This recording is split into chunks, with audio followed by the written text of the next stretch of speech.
Hey, Dima! Hello, Rob. How are you doing?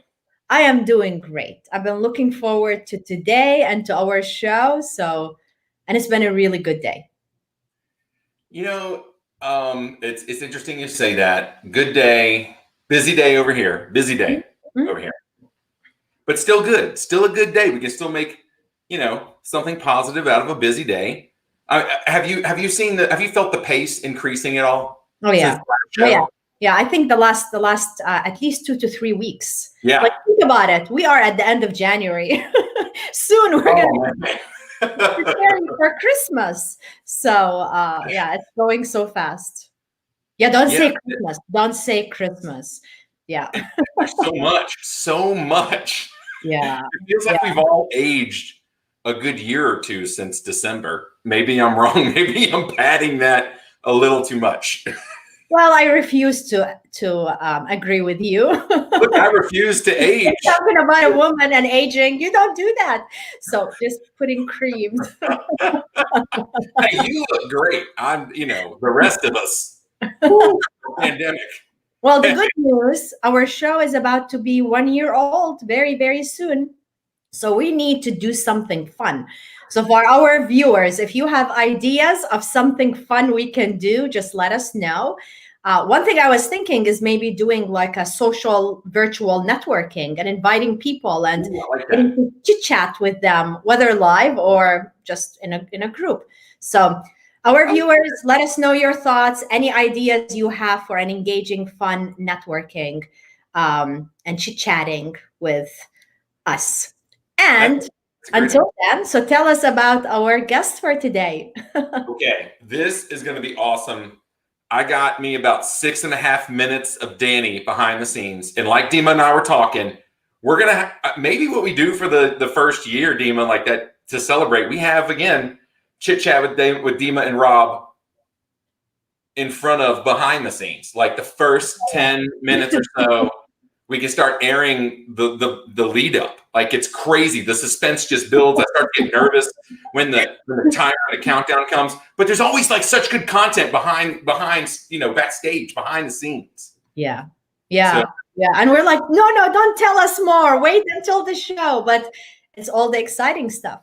it's So so well. let's Look, we're gonna get get our started. guest. We're gonna get started with this guest, and this is why I was so excited because when we were getting backstage and I got a chance to talk to Danny, I feel like I've known Danny because I've seen it. Like he's a very familiar face. Yeah. I think it's probably because he's maybe so handsome and intelligent and does such amazing things. But I feel like he's on Facebook and I see the connection, but we've never made the connection. So today's like a treat for me. But it sounds like you know Danny. We need to bring him on, and you need to ask him a flurry of questions so we can get to know this man better. Are you down for that, Dima? Yeah, I'll do a flurry of questions. A flurry, like a full-on flurry of questions for Danny. I hope Danny's ready. Danny, are you ready back there? Okay, we got the nod. Here we go, everybody. Let's get Danny on board. Everybody, welcome Danny Lee. Danny! Hello. Thank you both so much for having me, but you've all been lied to. I'm not handsome, and I'm not someone who's out there on Facebook everywhere, so you've been duped, but welcome. Yeah, I had to have a build-up somewhere, Danny. I Even if it was made up and all fake news. That's right. Let's not go there. We're good. Danny, so good to have you on the show today, and we get the chance to chit-chat. Look, how do you and Dima know each other? I know maybe we said we don't quite know. Have you figured it out in the last 5 minutes? Well, so the superstar of Baton Rouge is not me. It's actually Dima. Dima is the one whom I believe it was 2019. She was doing a global passport presentation to employees at ExxonMobil. And I was sitting in the back of the room and being like, what? Like, first off, this large bureaucratic corporate culture is so cool when we have the interest to bring in folks like Dima to educate us and empower us as leaders. And so that was my first both good impression of the company that I just recently joined, but also good impression of Baton Rouge and the folks that it brings. And so that is my first impression of Dima, but she may have another version of that. So wow. Well, thank you. Thanks. So Danny is one of the people that I absolutely love, but I can't remember how we met. I can't. And Danny, as we're going to hear in this show, he's an absolute expert in what he does. And it's a lot of inclusion and equity and important topics for all of us. And anytime I have a question, I'm calling Danny and he's scheduling time to help me. Never said no. So I'm so grateful for that. So yeah, we don't remember the day we met, but I am so thankful that you're part of my life. The connection's here, and I got to document the day that I got to meet Danny. So at least that's out there and on the interwebs. So Danny, for our viewers, tell us about yourself, your journey, what's your story? Tell us everything. Yeah, whew, in a nutshell, so as to not bore our listeners. My name is Danny Lee. I grew up in Chicago, Illinois, so I'm a Midwesterner at heart. But it's always hard to say where home is or where I'm from because my family, they were ministers at the time, so they moved around a lot. And as a kid, I just, followed with them. So we've lived in inner city Chicago to rural coal mining town in Illinois called Carbondale to St. Louis, Missouri to, Boston, Seattle. We've lived and experienced a lot of different cultures of the United States, which I really appreciate because I think it's made my palate a little more versatile. But that is a little bit about the little stomping grounds that I visited growing up. I went to college thinking I would be a marriage and family therapist. That very radically changed once I did. Yeah. Really? Yeah, well, we need those now. Yeah. So I'll save that for segment 2, Danny. We're gonna have you back already. There's people that need more of you. Hopefully not having like a clinical intervention with anybody because I have no license. Running. Yeah, just to hold it, Yeah. Interesting. Yes. And because I saw growing up a lot of Asian American households experience a lot of trauma, domestic abuse, a lot of like deep social issues that you'll find in Asian cultures they're very private about. And so I really wanted to serve as an advocate for children who grew up in those tough homes. Therefore, I grew that interest to be a marriage and family therapist, only to learn in college that I don't have the emotional capacity to do that 40 to 50 hours a week. Yeah, it truly, for those who want to explore fields like that, I really ask you to do a deep dive and an inventory of like what your emotional capacity is. And the rule of thumb was don't bring it home to your, partner or your kids. And I was like, I would definitely bring all that stuff home and just like pour my guts out to my poor future wife. And I just was like, okay, well then I can't do this. So the honesty with yourself to know that or to question that from within. Sure. And make that choice. That's a pretty tough one to make, huh? Was that happen like over the weekend? No. Yeah, definitely not. It happened through a couple of clinical experiences or externships that I had. Yeah. But glad I got through that. I mean, that's what you do in college, right? You go through those experiences to learn what you want to do and what you're capable of doing. So, but yeah, so marriage and family therapist. Okay, X, can't do that. But I still had a deep heart for some of those vulnerable communities. So I was like, okay, well, how do I shift this to something that will be more at my speed? Then somehow someone introduced to me this area of social policy. They're like, you can still be a social worker, but instead of being in an office, sitting in front of someone, asking them how that made them feel, you can instead be at legislative state capitals, or you can be in corporate America, which I'm in today, and make a significant social difference, leveraging the resources that they have or the experience or the intelligence that they have. So it's like, okay, maybe I can make a switch and be, instead of a micro clinical social worker, which is what they called at the time, I would be a macro social worker. So someone who looks at the systems and how that all plays out. Yeah. So that's kind of how I went into social work, got my master's in social work, then was stupid crazy and decided to add an MBA because I was clearly needing 2 masters, which I don't recommend for anybody. And then Exxon hired me, and they were really intrigued by me, to their credit. And they were like, we, especially in Baton Rouge, care deeply for some of our North Baton Rouge populations and would like your social work perspective to bleed out. And here I am 2 years later and not regretting any of it and really enjoying what Baton Rouge has taught me so far. So wait, Danny and Dima, I know I'm hogging all the questions. No, here. no, it's so fun. Wow. You forgot the question. Yes, no, I almost forgot it. I'm still kind of stunned. I normally would have forgot it. Like if you would have gave me 3 more seconds and Dima would have not reminded me to remember what I was supposed to say, it would have been a loss. No, Danny, all that in 2 years? Are you serious? That's incredible.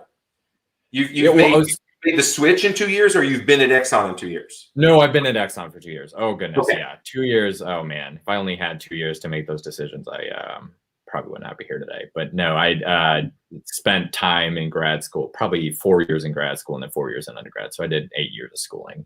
But gotcha. Well, 8 years, and that was here in Baton Rouge, or? No, so undergrad was at the University of Illinois in Urbana-Champaign, and grad school was at a school in St. Louis, Missouri called Washington University in St. Louis, or folks call it WashU for short. But nice. Yeah. Okay. Yeah, Midwesterner through and through. So you've been in Baton Rouge for 2 years. Correct. Yeah. Gotcha. That still, it seems like a lot has happened, and here you are in Exxon, doing some great things there. Can you tell us a little bit more about what you do specifically, maybe? Yeah, happy to. So my role is public and government affairs advisor, but there's a lot of variety of different things that I do. An area that my manager has been so good about lending me the space and creativity to explore is that philanthropic community relations side. So something that I'm really passionate about is a model that Stanford University published called Collective Impact. And you may have probably already heard of it.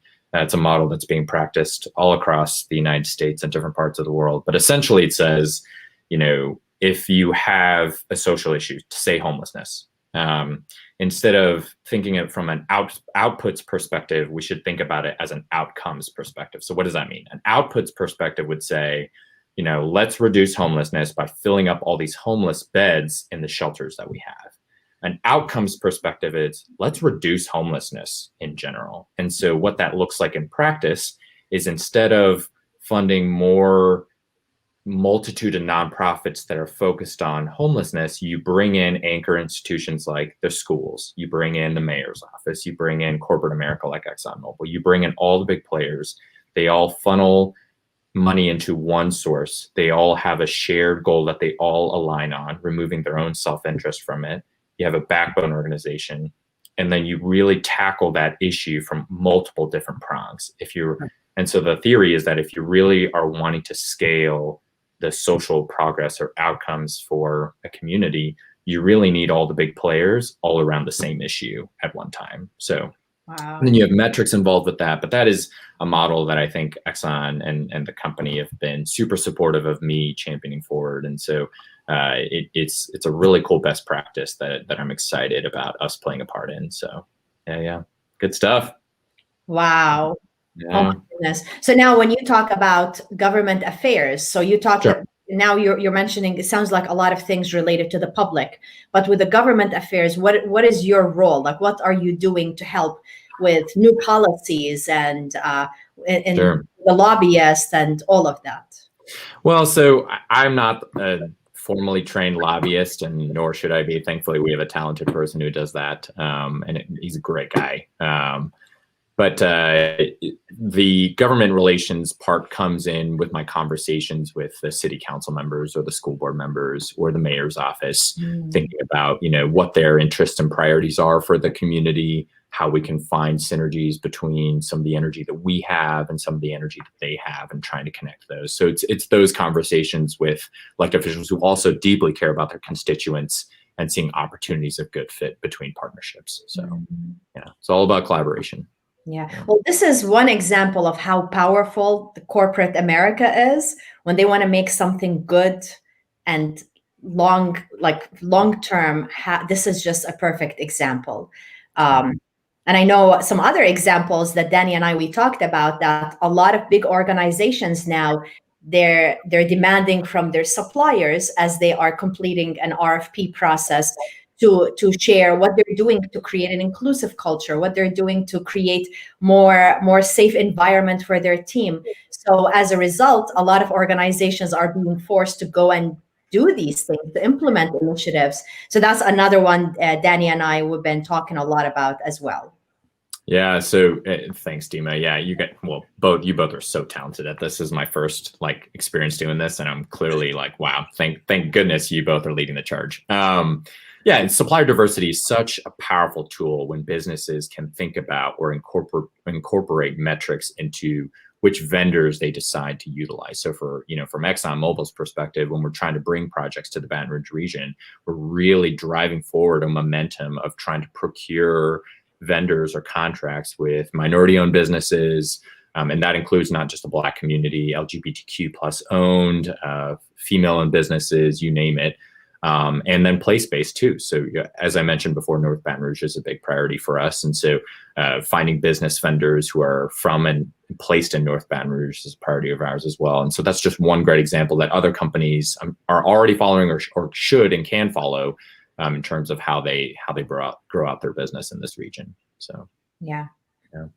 Do you think we would see some of these changes if maybe businesses haven't aligned with their values so strongly, or tried to use some of their leverage as a social force for doing good? I mean, at some point we might be drawing lines, right, between work and and emotional stuff, how we feel, issues, things we sort of advocate for, champion for, taking a stand.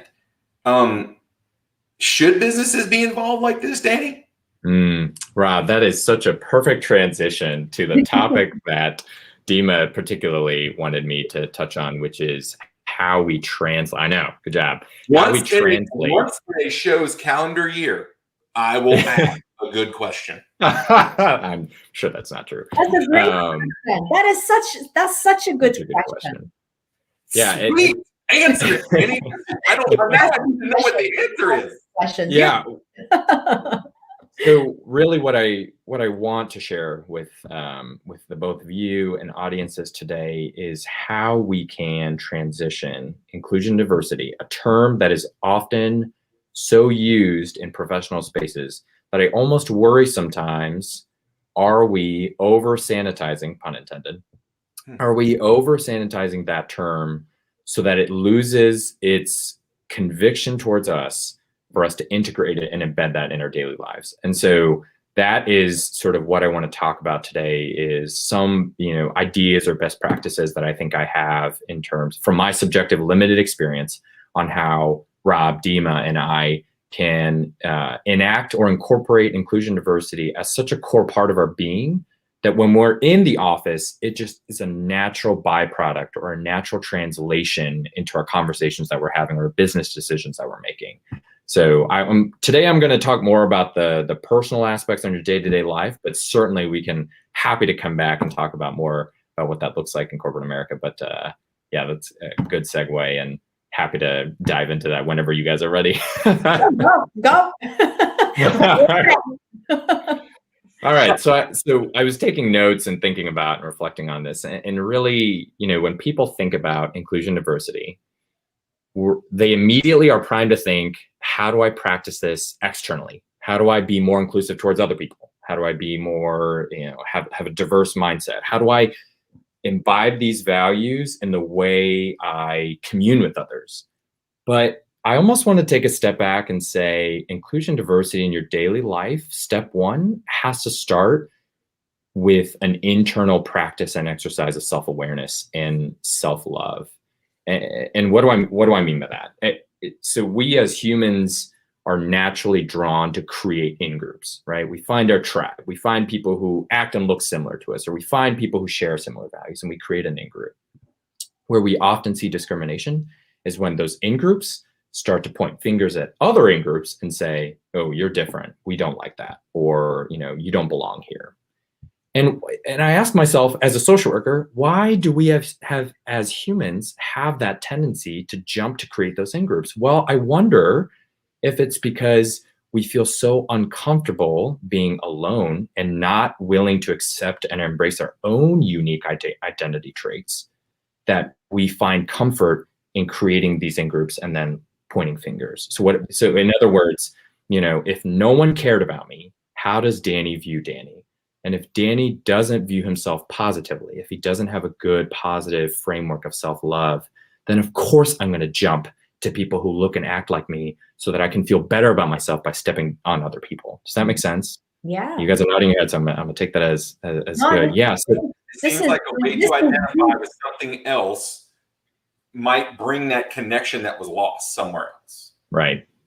Well said. Yeah. It's like the cliche parallel when you're in relationships, when someone gives you advice and says, the way you treat yourself is how ultimately you're going to treat your loved ones. So if you don't love yourself truly and at its core, then eventually you're going to be destructive towards your partner or, your loved ones. And that is the reality that we operate in. And so similarly, yeah, when it comes to inclusion diversity, if you're not inclusive of your own traits, if you don't respect the diversity that you bring to the table, then of course you're not going to be inclusive towards others. So to me, that's step one.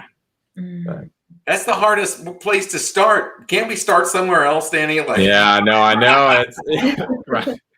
Yeah, no, we can't. A lot of people try to, right? There's got to be an easier, quicker way to this. I'm serious. No, yeah, it definitely starts with the work within. I'm so glad. Oh, go ahead. No, that's all I want. I'm just glad he said that. Yeah, because I'm reflecting about when you said the in-group, like it's more the tribes, our tribe, we're going to support each other. We're not going to change. They're wrong. We're right. And if we change, that's a threat to the individuals, but the group together as well. So it's very interesting, like to start by self-discovery and realize what don't we appreciate about our own, you said, diversity or our own qualities. That's great. Well, change is a threat, right? Immediately. Right. It's a threat to the way I've been doing things, my thought process, any biases I might have had. Like that is a threat. If you're telling me I got to change, you're talking about work. And I think that's why you're saying you can't skip from here to there.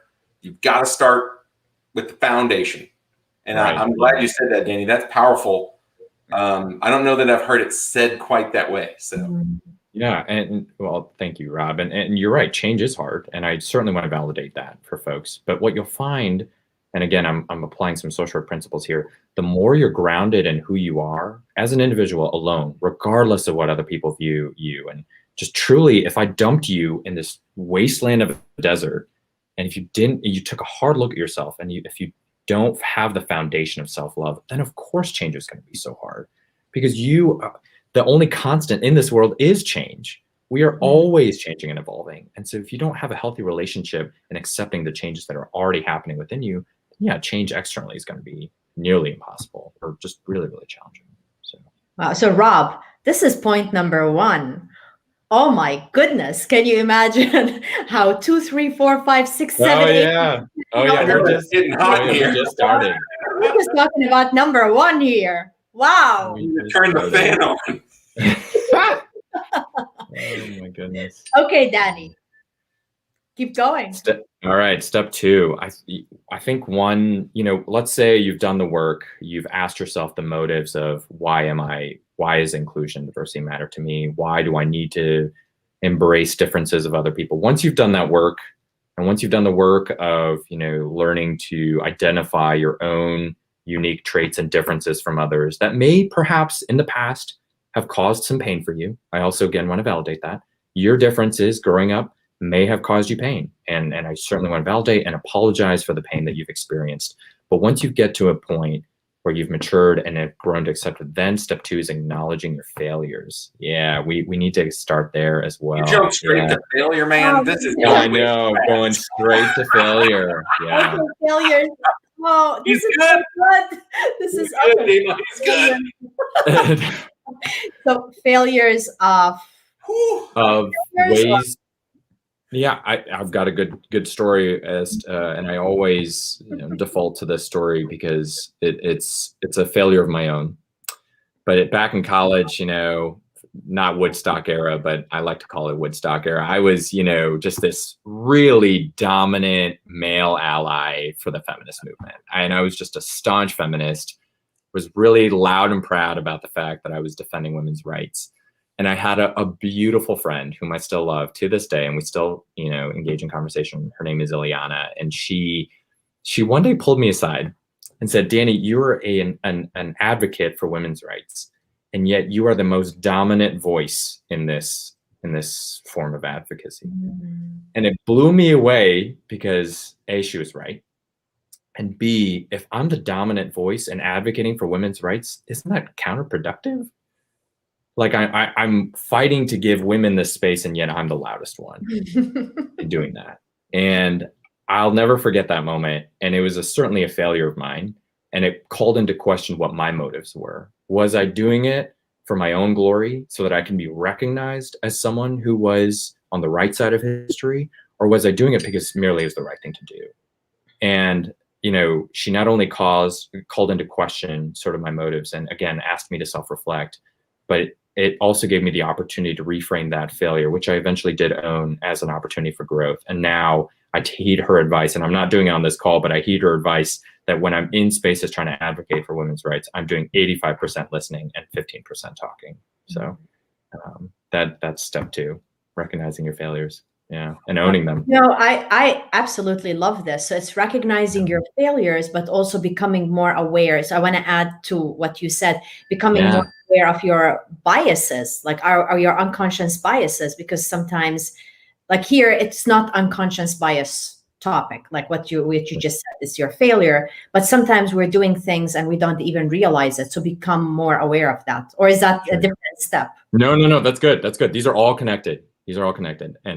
And let me also disclaimer, this is not some formal peer-reviewed model. This is, again, Danny's subjective steps that he's incorporated in his lives. But I'm to Dima's point, you're right. These are all connected, I'm sure, to some degree. So, can I ask a quick question, Danny? Please. Where was the failure? The failure, great question. The failure was that at that moment, just owning my humanity, I think I did have this selfish desire to want to receive some sense of glory for the fact that I was advocating for women's rights. I was in some ways selfishly currying favor with the group that I was advocating for. And that was at the time my driving motive. And so I'll give another example. There's this whole phenomenon called the nice guys versus good guys thing. And, there's a lot of nice guys out there who are being nice to women because they want to get something out of it, right? They feel a sense of entitlement. But the pushback to that is, if you're a good guy, then you do that regardless of whether the women are returning any favor or showing you any interest or not. And so, yeah, Rob, to your great question, the failure was that I was hiding behind a veiled motive that was selfish. Can I assume that if we don't start there sometimes, that we also still need the nice guys occasionally too, right? Because I 100% understand what you're saying. I just I want you to bring me like closer to something else, because you are freaking incredible. Okay. No. But I guess you said it, Dima. Yeah, Danny, like, I understand that analogy. You made it perfectly crystal clear. Can you imagine what the world would be like if we just didn't even have the middle ground of a nice guy? Tell me more. Expound I guess upon what that. I'm saying is, even if the motives were maybe skewed, okay, if we don't start there sometimes, or because we want to be a part of that group to do good, or we've seen someone else do good, that sometimes that's like a catalyst for us to get at least started. But, at least that was there to get the motive and the momentum moving and get started. So being a nice guy is great. You're going to hold the door open for somebody. but can you imagine living in a world where only 5% or 10% or whatever minuscule amount that minority is of the good guys, the good girls that are out there? Like it's kind of disheartening to know that that's a lot of the world, right? So the nice guy might get me by for a little while, opening the door, passing on just a little bit of positivity. But I guess what I'm trying to say is, in a nutshell, having that at least as an entry point into some sort of advocating. I know you said there's a failure, but you're turning this into a success, man. And it is sad that you being the ally and the women's voices couldn't rise up in that occasion, right? Yeah. Because they're the ones fighting for this. But man, that might be that guy that's in the back that sees you doing that gets me, the catalyst, to join. I want to be a nice guy, knowing that I'm going to hook up with this good guy right here, Danny, and show me the way. And I have two men talking on behalf of women. Right. So yeah, exactly. Yeah. So Danny, as you were talking about all of this, one of the things that kept coming to my mind is the savior mentality, where sometimes we want to save. Yeah. You want to protect, you want to ensure that they're taken care of. But when we do that, we need to be careful, because in a way indirectly you're communicating that they're victims and you're trying to save them. Yeah. It's all so delicate, right? It's so delicate. Yeah, absolutely. I mean, you both are hitting such good points, and I would respond by saying you're right. I call it a failure because, well, one, I want to destigmatize the term failure. I don't want failure to be something where it has to be an end all be all, because you're right. I did try to reframe it as an opportunity for me to grow and become a better ally. But you're also correct in saying I don't want to shame the many men and women who are in that early step that I think that was the key word that you used, or something about, a first step. Yeah. In their stage of growing to be an ally. You're right. If my friend came up to me, Eliana came up to me and said, "You're doing it all wrong," and just shut me down, you're right. I wouldn't be here today, being able to grow and become the person that I am. So you're right. I'm not going to wipe out all those folks who are in the early stages of their development as an ally.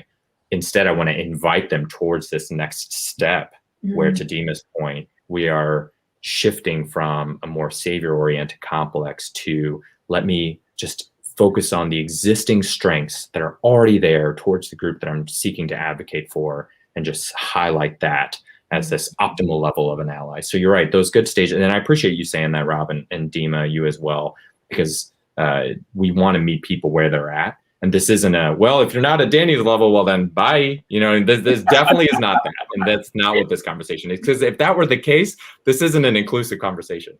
Yeah, so, very good point. I hear your point. And thank you. Okay, so where's step 3? Where does this bring us? Step 3. Okay, again, I don't know if any of these are making sense or valuable or good, but keep going. Perfect. All right. Yeah.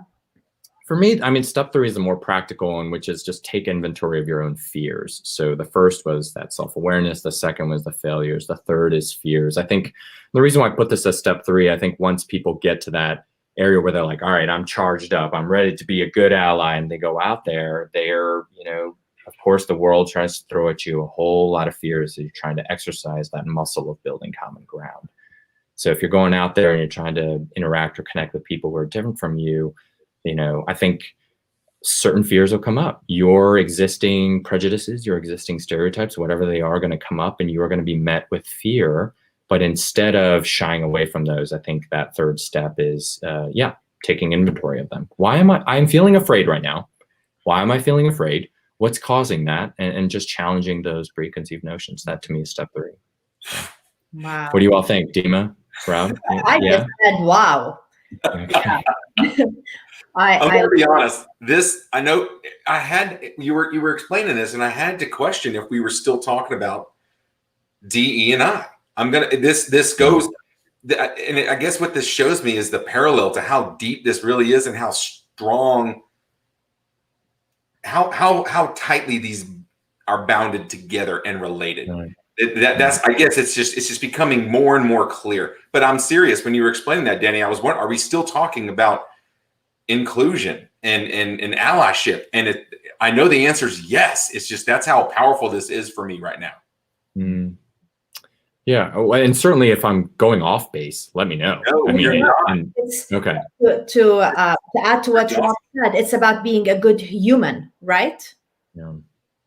Yeah. So, go ahead, Dima. No, keep going. Yeah, that's what I was trying to say. So that's about big part of being inclusive. You do these things to be a good person, a good human, a good community member, a good employee, a good spouse, a good all of that. Right. Yeah. I completely agree. I don't want to give folks a dosage of a prescribed medication when really the source of whatever that's causing the acts of discrimination or microaggressions or prejudices is something that really deals with themselves. Then I'm not dealing with the root source. And to me, my opinion, again, you're getting my very social worky lens, but I would rather sit down with you and tackle the root cause and talk about where these preconceived notions are coming than giving you a prescribed set of, guidelines that I found on the internet. Like, this is how you can be inclusive. I mean, yes, we're all intelligent individuals. We can follow a set of instructions, but I think before we start following the set of instructions, there's a lot of pre-work to be done internally. And so I spoke with Dima earlier, and I told her that if you truly are an inclusive and diverse and belonging change agent, then the way in which you live, those values should translate to a lifestyle, not just an approach or a hat that you put on once you enter a certain environment. Yeah. Yeah. Good deal. I'm learning. Keep going. Okay, Danny. What is number 4? I'm glad you all are getting value from it, because I have this insecurity of mine of like, I've just been talking for 40 minutes, wasting these people's time. So I hope that's not true. Isn't that interesting? We all have this fear. Sure. So now maybe you need to question where it came from. No, Dima, flipping the script on me. Good grief. All right, Dima. After this call, I'll do some work on my end. Okay. I can give you an hour coaching session with me. Okay, good. Okay, good. Childhood. That's how it started with me. Childhood. Yeah, let me know what your rate is, because you certainly would deserve to be paid for that. It's a gift. Rob knows. Rob knows. I know it. Good deal. Step 4. Yeah, this one was the most challenging for me, because it is so intuitive, which is exercising the muscle of building common ground. So up until this point, there's a lot of steps on doing the pre-work internally. This is the more externally facing one. This is where I'm saying go out there and practice what you've learned. And this one's hard because each one of us are in different environments. We come from unique backgrounds. We all bring our own unique sets of identities. So there's no prescribed way in which I can say, when you're at a coffee shop, do this or that. So there were just some tangible examples that I thought of really quickly, but again, you'll have to, give me a lot of grace here. This one's challenging. I think I'm going to rely on each of you that are tuning in to interpret that the way that you already know to be true for you and in your own unique environment. So I wrote down, the tone of your voice is one really small example that as you're living your daily life. That could be anywhere. You could be at a Starbucks, you can be at your workplace. But I'm really gearing it towards when you're at a restaurant or you're at a Starbucks ordering something, and the way you treat waiters and waitresses and baristas. The tone of your voice is something that I think is so powerful, because I encourage you all to be mindful of how that changes depending on whom you're interacting with. So I was at a Subway, and I was with my father, and he was in front of me, and my father is, like me, visibly Korean. And, the tone between all those in the audience and the line in front of him at the Subway was so interesting, because in front of him was an African-American woman, and in front of her was a Caucasian man.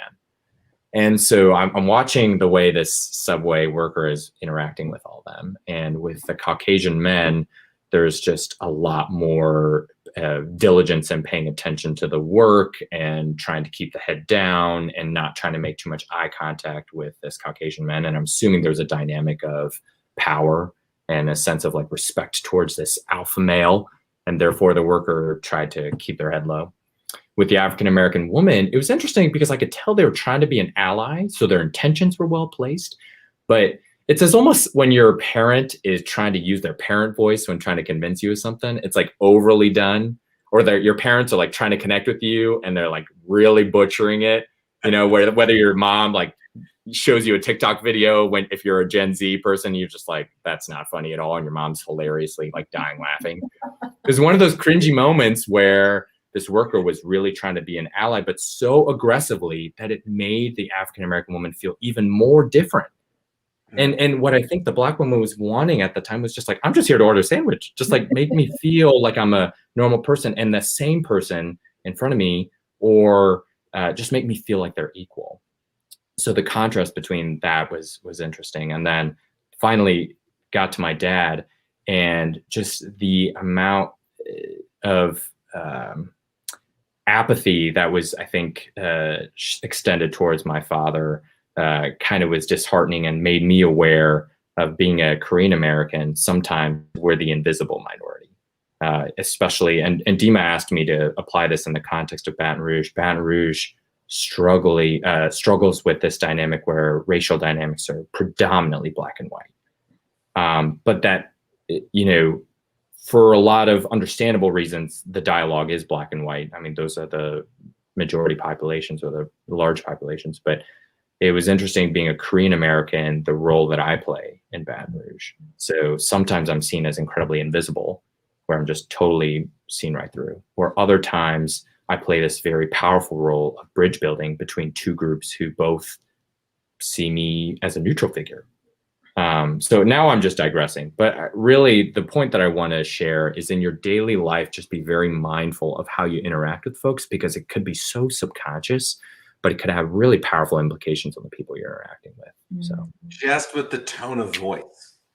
Just with the tone of voice. I mean, we know this in our daily lives, right? I mean, Rob, if your family member, depending on the pitch of the way they ask you a question, could have so many different meanings. And we do this sometimes with different groups who look different or act different than us. And we just need to be mindful of that. We're aware. Go ahead. I was going to ask if you have so let's say you are aware. Yeah. Or let's say you're on the verge. Is there any tips or tricks? Do you feel like this is a really loaded question? Do you know of any little like hacks to kind of neutralize your tone of voice before you speak? Is that a thing? Yeah. So this is getting at how challenging this question was, because you're right. There's, again, no prescribed norm. I think this goes back to taking inventory of your failures to some degree. I think it has to, unfortunately, be some level of trial and error. I mean, if you notice that your tone of voice wasn't well received and you were empathically noticed the reaction wasn't well, then reflect on that and try something different. Or leverage the resources that you have. If you have a friend from that community whom you can ask. Danny, have you seen someone be aware, cognizant of it in the moment and switch? Have you seen that? Is it possible? I've had someone who cognizantly was aware at the present moment that their tone or whatever they're saying did not land well. And they, instead of internalizing it and trying to run away and, make it better, instead they just asked. They asked the person whom they hurt. Yes. I hurt you to some degree, or that didn't land well, or did what I say, impact you in a way that, I wasn't intending. And then that opens a conversation. Like Usually the way I heard myself say that sounded a little rough. Yeah. Where are we on this? Yeah. So I love it, because that means we need to be present and we need to be observing as we're communicating. How do the other person in front of us, like, what is their facial expressions? Did they look a little sad? Were they excited? So like to be very observant of the person you're communicating to, so we can catch our own way of talking and our words and our style and our tone of voice, as you were mentioning. Right. Yeah. And Dima, I love that point. I would in some relay that to the term empathy, right? Mm-hmm. When you're being present with that person and reading their interactions, you're placing yourself in their shoes. You are seeing, okay, if I reacted that way, clearly something's not positive. And that goes back to my step one of, if you are self-reflecting and being aware of how you approach yourself, you're building on that skill set of empathy. But again, if you don't build that skill set with yourself first, then you won't be empathetic. You'll go out there practicing, but you won't be able to read the signs that are being thrown at you. So really, again, going back to step one, full circle, the work starts with you. But yeah, it's a good point, Dima, because you're right. It does require a lot of being able to be present with that person that you're engaging with. So. Well, that's a good point, Danny. So not good point, Dima. It's like all of that are great points. Okay, so tell us, what is the next one? That's as far as I've gotten. Oh, I want more. Oh no, I think I've already overwhelmed you all in the steps that so I don't want to end at point number 4. Was it 4? Yeah. I guess Your comment was overwhelming for me, because when I realized now there's just too many amazing, fabulous Dannys, my head started to explode. I see Danny Field just commenting. He's great Danny. So yeah, there are other great Dannys. But well, we have another message. Go, Danny. Yeah, you're being very supportive. I appreciate it.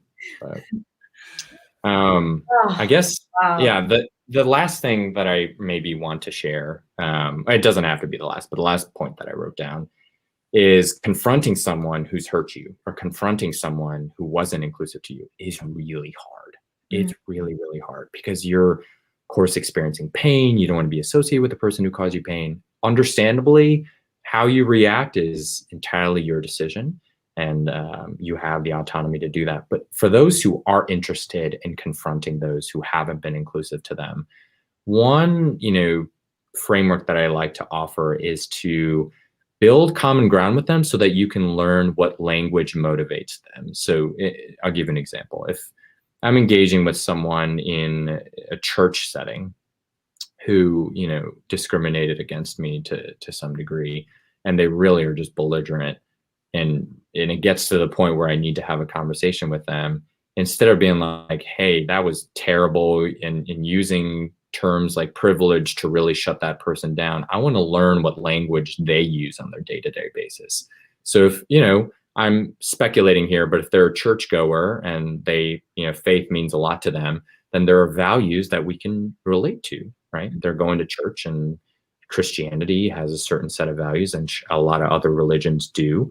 And I can use that language to build common ground with that person, to invite them to a conversation as to how they can learn to love me better. So one thing that I shared, and granted, I wasn't, in the most peaceful setting, but I did share with someone that the kingdom of God doesn't look all white, and it stunned half the church. I mean, they were just like, and it wasn't because they didn't already know that, but it's because someone just gave them that and primed their awareness to the fact that holds up in whatever theology they worship.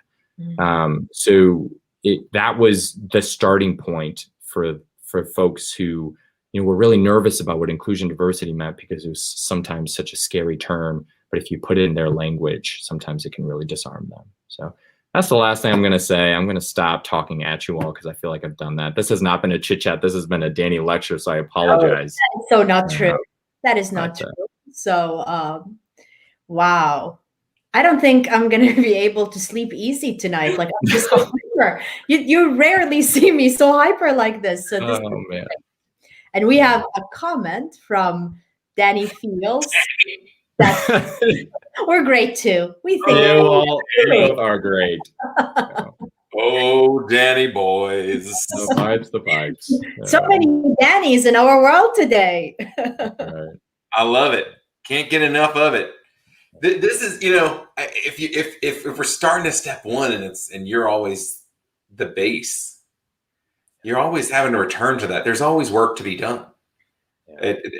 That might be what's so daunting. You don't even get to acknowledge or step 2, because it's like, no matter where you go, it's coming right back to step 1. If that's not strong enough foundation, it can kind of shake things up. But man, that sounds like that journey. Danny, was that your own personal journey? You said that wasn't like the DSC or DCS 2.0 or something. you literally, that's from your own experience. These are your notes from your own experience.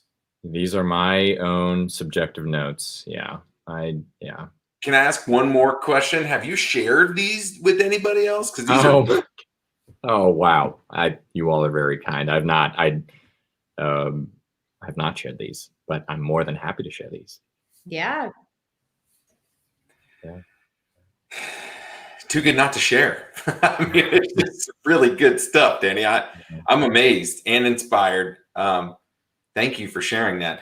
Dima, where's your head at? Like my head is somewhere over there. It got blown away in step 2 and following. I got to find it. It rolled down the steps. Where is your head at? My head is like right here, looking at Danny and trying to capture as much information as possible. That's where my head is. Dig some more out, because this is good stuff. Like, it's all good. So Danny, Yes. one of the things you and I were talking earlier, it's continuous work. And we like watching how we talk and our tone of voice and being careful about the words that we're using to be inclusive. So some people say, this is so much work. One woman told me, now I have to worry about telling someone good morning because that may be offensive for them. So how would you react to people like that see more the work, that how they need to adapt, compared to the benefit of being so kind and inclusive and aware of other people around them? Yeah. And you hit the nail on the head. The answer was weaved within your question, which is for those who, typically react in the sense of like, wow, this is so much that I have to do. This is so much work. I mean, it feels exhausting, Danny, for me to have to go out and think about these 4 steps while I'm living my daily life. I think I'm somewhat saddened because usually they themselves what that tells me is they themselves haven't experienced the amount of sheer joy that comes with building common ground with someone who's so radically different from you. And therefore, of course, they're not incentivized to do that because they don't know what that goodness feels like yet. Right. That's what that first tells me. But I think it's like a muscle, like anything that you have to start out, you're not going to be great at it from get-go. No one, Dima jokingly, well, she didn't jokingly, she said that I was an expert, and I jokingly want to be like, that is so kind. But I told them earlier, no one is an expert at inclusion and diversity. Not a single person. Anyone who tells you they're an expert, I mean, maybe their professional title requires it, and certainly we're on different spectrums, but for you to be an expert at inclusion and diversity, you would have to experience and know the nuances of every single culture that exists in our society. And I beg to question whether anyone has done that. So to those, I would respond with, A, it's so worth it. Give it a shot once you connect with someone who you didn't anticipate that you would build common ground with. And B, yeah, you're not going to be good at it. Be gracious to yourself, of course, at first. But if you're failing and that shuts you down, then the question I ask is, then why are you really trying? Is it because you yourself want to have the glory of being good at it, or because you want to be seen as an inclusive person? Or again, are you doing it because you know for yourself you want that for you? Because if you're doing it for other people, yeah, it's a failed cause. You should give up now. But if you're doing it because you yourself want to be that kind of person, the motivation will be there. So. It's a lot of work too if you place that benefit on someone else, right? And if it's not for you, like what you just mentioned, it's a lot of work, a lot of extra work. Yeah, but nothing worth it. Now we're easy. In self-discovery. You start with you. Yeah. Wow. Yeah. I like that you say it's a muscle too, because it is definitely something that you have to work at, and it feels awkward and gritty, and like it feels unsteady when you're starting out, right? It just feels weird. Yeah. But the fact that you keep showing up for the workouts, and you do a few more reps and a few more sets, you wind up with the strength that you guess you never had. Danny, can you explain? I know you had mentioned like for the folks that don't get to experience it might be sad. Can you explain it in another way? What is the joy that you get from this? Because when you're making a connection from someone either across the world or so on a different end of the spectrum, what is the gain? But what does it feel like? Can you explain what it feels like to you? Is there some other experience that you can kind of, liken it to? Oh, wow. It's like dating. I mean, to some degree. I mean, intimacy, you go on a first date and it's awkward, you're uncomfortable, you're asking the prescribed questions or making sure you're not making mistakes. But over time, you build this deep intimacy of feeling known. And then once you feel known, then you want to be accepted. And once you're known and accepted, oh my gosh, the amount of peace that you have being next to someone who just accepts you for the way you are and says, come as you are, that amount of intimacy. Just think about your healthiest relationship right now and the amount of joy that you get from that. I mean, imagine you can experience that intimacy with a multitude of different people, and it doesn't have to require such a large, whole 2 years of dating and then maybe marriage and then whatever that brings. Just imagine that in a short amount of time, you can build such deep human connection that just, that is one example, that euphoric high that I get. But I know it'll be different for others. Rob, for you, you may have a better example in your life where you're like, I don't know. I'm going to throw that question back at the both of you. Honestly, that was fantastic. Yeah. Like the euphoria that comes along with just being accepted and having a friend and being yourself. There's a lot you can grow into with that, right? I mean, I wish we were conditioned that was the only way, but it feels like we're on the opposite side of that in most cases. That is powerful, Danny. What about the both of you? It does seem like dating in a way. It really does. It really does. Well, and so what kind of joy do you all get when you build a connection with someone so radically different? I mean, this is a chit chat now with just Danny. I want to hear from Rob and Dima. I'll go really quick. For me, it is exactly like building a bridge. For me, it's what's on the other side of that bridge, right? So it's almost an exploration. It's like this, Danny. It's like I didn't know you before this, but I'm getting a chance to know you on a different level, right? And I think it's once you've made the connection, bringing it to that next level for me is what it feels like. It feels like that exploration of something new, something exciting, and that's what I get from being an ally or doing something good. So Dima, where are you at on this? I wrote it down because a lot of the things you talked about, I wrote down. It's fun because it makes me curious about the other person, their story. I get to learn about a world that I'm not familiar with.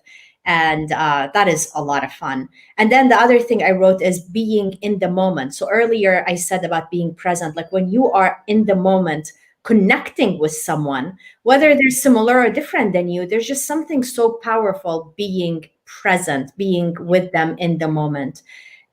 But to me, it's a lot about curiosity and learning. And I love stories and hearing other people's experiences. And that brings a lot of joy.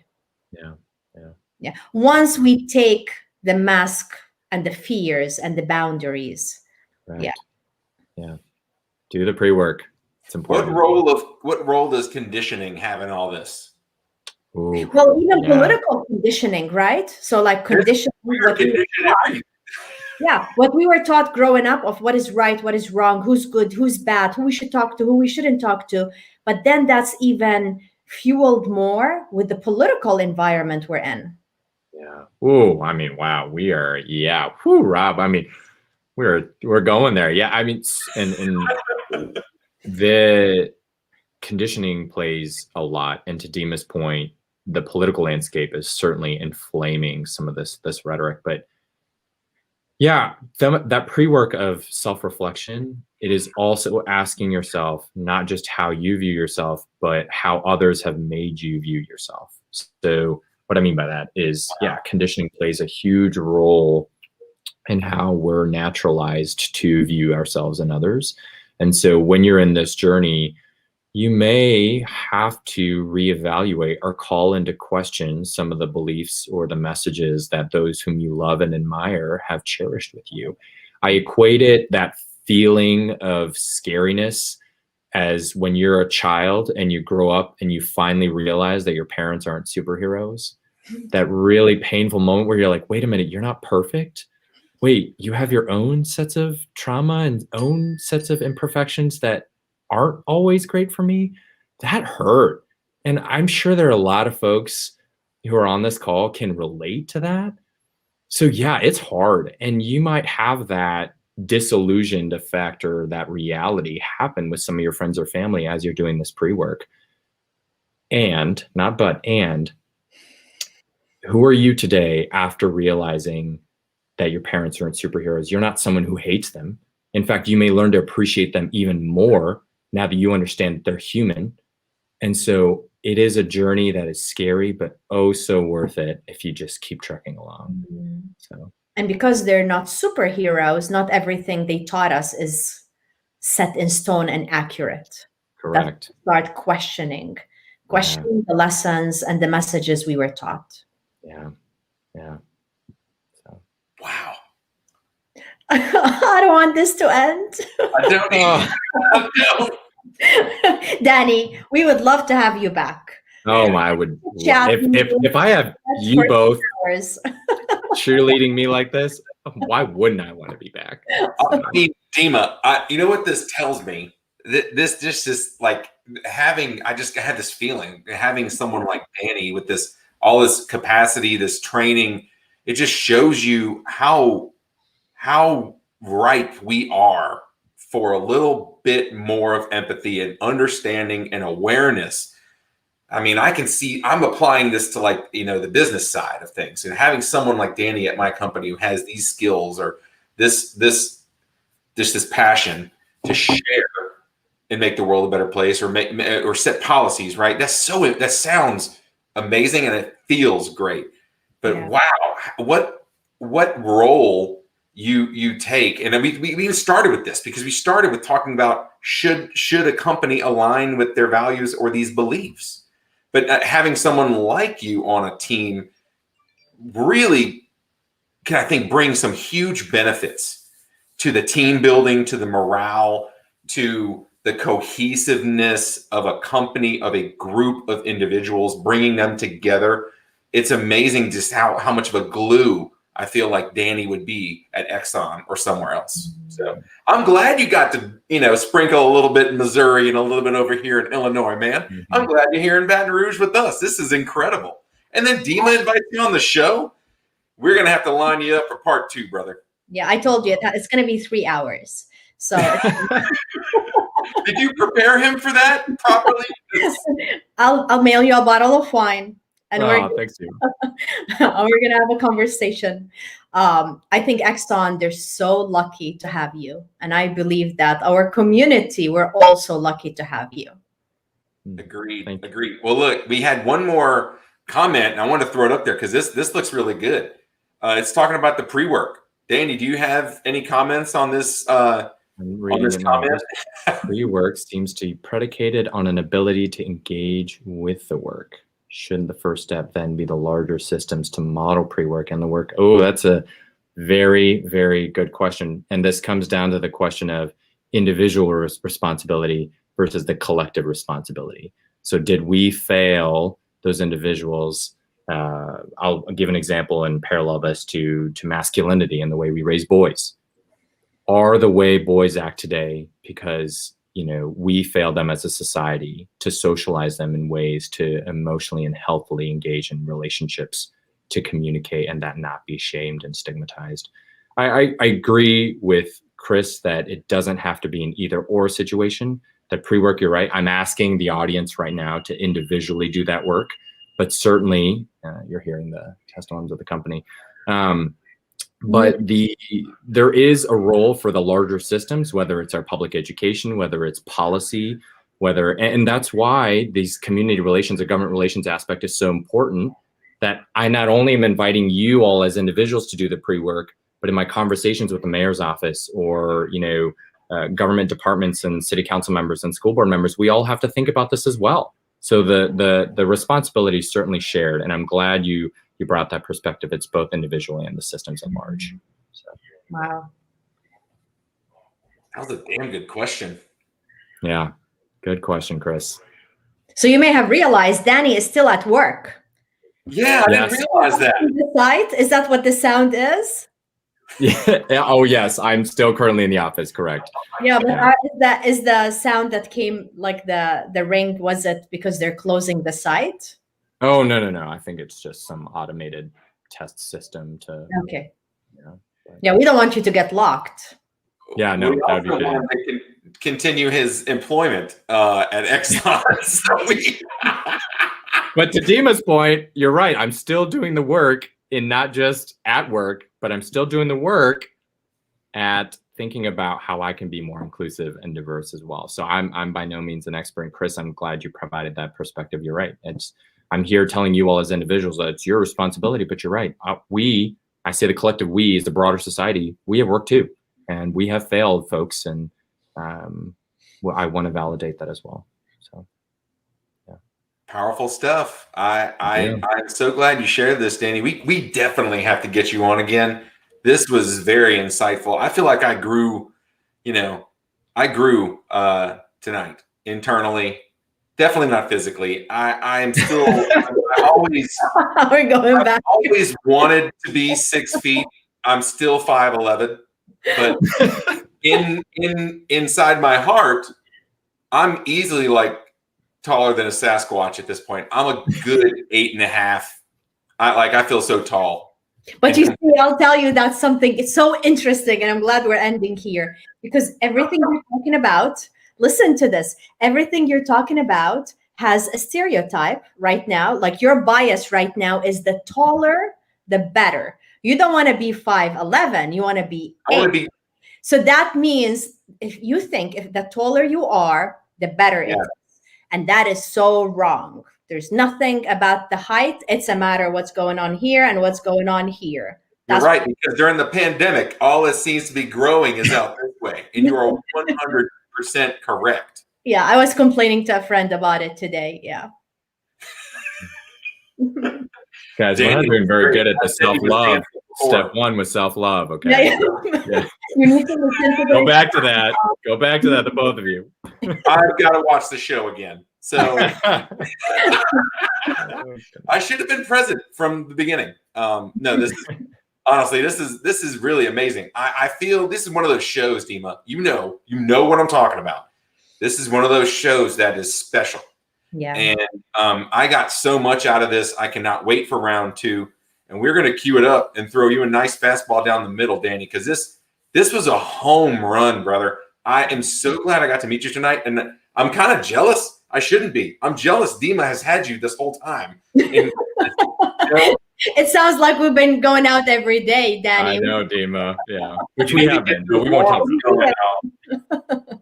Need to get those walks going. Danny, thank you so much for your time. This was incredible. Seriously. Thank you for sharing all of this.